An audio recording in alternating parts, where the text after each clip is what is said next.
रत्नैकल्पितमासनं हिमजले स्नानं च दिव्याम्बरं नानारत्नविभूषितं मृगमदामोदङ्कितं चन्दनं जाते चम्पकबिल्वपत्ररचितं पुष्पं च धूपं तथा दीपं देवदयानिधे पशुपते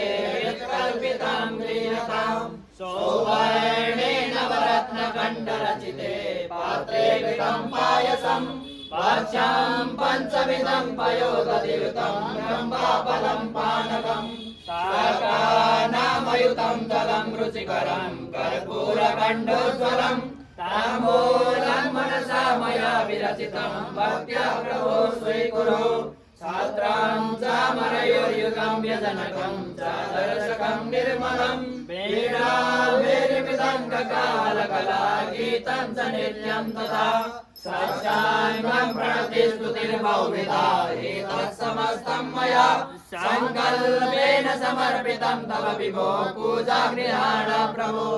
आत्मा त्वं गिरिजामति स्वचरा प्राणा शरीरं गृहं पूजा ते विषयोपभोगरचना निद्रा समाधिस्थिते सञ्चारपदयो प्रदक्षिणविधे स्तोत्राणि सर्वागिरो यद्यत् कर्म करोमि तत्तदखिलं शम्भो तवाराधनं करचरणकृतं वा कायजं कर्मजं वा श्रवणनयनं वा मानसं वा पराधं वेदमवेदं वा सर्वमेतत्क्षमस्व जय जय करुणाब्धे श्री